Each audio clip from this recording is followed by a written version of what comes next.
नमस्कार। आज हम एक बहुत ही ज़रूरी कॉन्सेप्ट को समझने की कोशिश करेंगे और वो है प्रोटेक्टेड एरियाज यानी संरक्षित क्षेत्र। ये वो लकीरें हैं जो हम इंसानों ने प्रकृति को बचाने के लिए खींची हैं और ये हमारे भविष्य के लिए कितनी ज़रूरी हैं, चलिए जानते हैं। एक सवाल से शुरू करते हैं। सोचिए ज़रा, क्या होता है जब कोई लाइब्रेरी जल जाती है? हज़ारों किताबें, कहानियाँ, सारा ज्ञान, सब कुछ बस राख।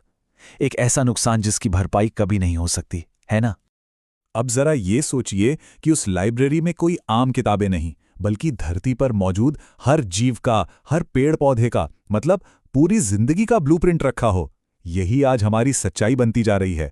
हम हर दिन, हर घंटे प्रकृति की ये अनमोल किताबें खो रहे हैं और दांव पर बहुत कुछ लगा है।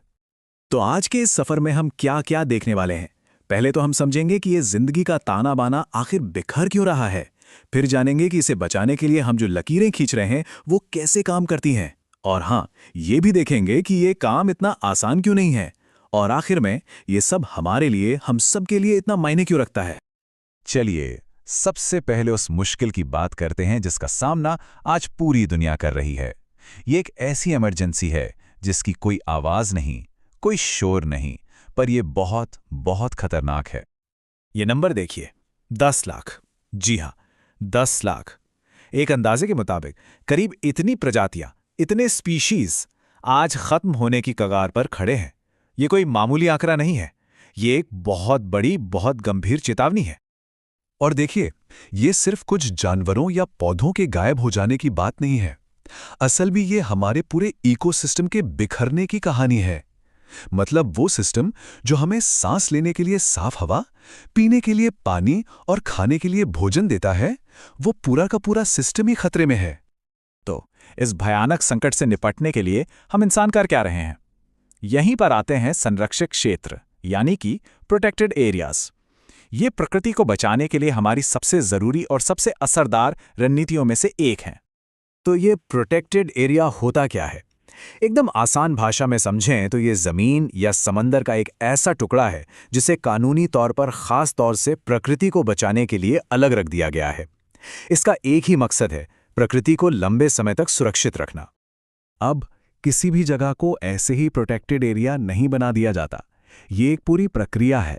पहले एक्सपर्ट्स उस खास जगह की पहचान करते हैं, फिर सरकार एक शुरुआती नोटिफिकेशन जारी करती है। इसके बाद जो कि सबसे जरूरी कदम है, वहां पहले से रह रहे लोगों और समुदायों के हक की बात सुनी जाती है और उसे सुलझाया जाता है। और इन सब के बाद ही फाइनल घोषणा होती है। लेकिन एक बात और, सारे प्रोटेक्टेड एरियाज एक जैसे नहीं होते। आप इन्हें एक टूलकिट की तरह समझ सकते हैं जिसमें अलग अलग हालात और जरूरतों के लिए अलग अलग तरह के औजार होते हैं। इस बात को समझने का एक बहुत ही अच्छा तरीका है, सोचिए। एक तरफ तो प्रकृति के लिए एक मैक्सिमम सिक्योरिटी वॉल्ट है, एक ऐसी तिजोरी जहां इंसानी दखलंदाजी लगभग ना के बराबर होती है, और दूसरी तरफ एक कम्युनिटी गार्डन जैसा इलाका है जहां इंसान और प्रकृति मिलजुल कर रहते हैं। अगर हम भारत की बात करें तो हमारे इस टूल किट में मोटे तौर पर 4 तरह के औजार हैं। सबसे ज्यादा सुरक्षा वाले होते हैं नेशनल पार्क्स यानी राष्ट्रीय उद्यान। फिर आते हैं वाइल्ड लाइफ सैंक्चुरीज, जहां कुछ नियमों के साथ इंसानी गतिविधियां हो सकती हैं।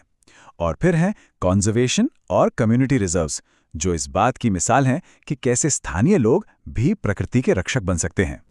इन दोनों में एक मजेदार फर्क है। नेशनल पार्क का मकसद होता है पूरे के पूरे इकोसिस्टम को बचाना, वहां के पहाड़, जंगल, नदियां, सब कुछ। जबकि वाइल्ड लाइफ सेंचुरी का फोकस अक्सर किसी एक खास जानवर या प्रजाति को बचाने पर होता है, जैसे कि बाघ या फिर एक सींग वाला गैंडा। अब देखिए, कागज पर ये सारी बातें और योजनाएं बहुत अच्छी लगती हैं, लेकिन ज़मीनी हकीकत थोड़ी अलग है। इन जगहों को असली दुनिया में कई मुश्किलों का सामना करना पड़ता है। ये सिर्फ एक बाड़ लगा देने जितना आसान काम बिल्कुल नहीं है। और ये हैं वो 3 सबसे बड़ी चुनौतियां। 1, इंसानों और जंगली जानवरों के बीच का टकराव।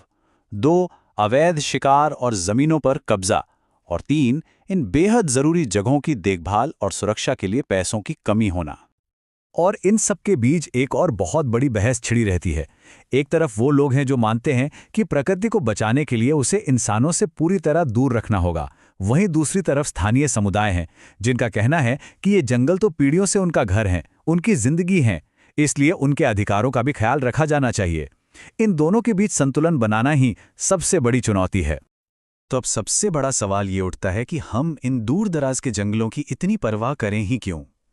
सच तो ये है कि इन जगहों का भविष्य और हम सबका भविष्य एक दूसरे से बहुत गहराई से जुड़ा हुआ है। असल में ये प्रोटेक्टेड एरियाज हमारे प्लैनेट के लाइफ सपोर्ट सिस्टम्स हैं। यही हमारे मौसम को कंट्रोल करते हैं, हमारी नदियों को साफ पानी से भरते हैं, हमें कई तरह की दवाइयाँ इन्हीं से मिलती हैं। और तो और हमारे खाने की पैदावार भी इन्हीं पर निर्भर करती है। और इनका सांस्कृतिक और आध्यात्मिक महत्व तो है ही। तो आज की इस पूरी बातचीत से हमें क्या सीखने को मिला? पहली बात कि ये प्रोटेक्टेड एरियाज मास एक्सटिंक्शन के खिलाफ हमारी सबसे बड़ी ढाल हैं। दूसरी, ये सब एक जैसे नहीं हैं, बल्कि ये एक डाइवर्स टूलकिट की तरह हैं। तीसरी और सबसे ज़रूरी बात, इनकी कामयाबी इस पर निर्भर करती है कि हम प्रकृति की ज़रूरतों और इंसानों की ज़रूरतों के बीच संतुलन कैसे बनाते हैं। और याद रखिए, ये सिर्फ कुछ जानवरों को बचाने की बात नहीं है, ये हम सबके अस्तित्व को बचाने की लड़ाई है। आखिर में एक सवाल के साथ आपको छोड़े जाते हैं। हमने प्रकृति को बचाने के लिए नक्शों पर तो लकीरें खींच दी, लेकिन असली सवाल तो ये है कि हम अपनी रोजमर्रा की जिंदगी में, अपनी आदतों में, अपने रहन सहन में कौन सी लकीरें खींचने के लिए तैयार हैं। सोचिएगा जरूर।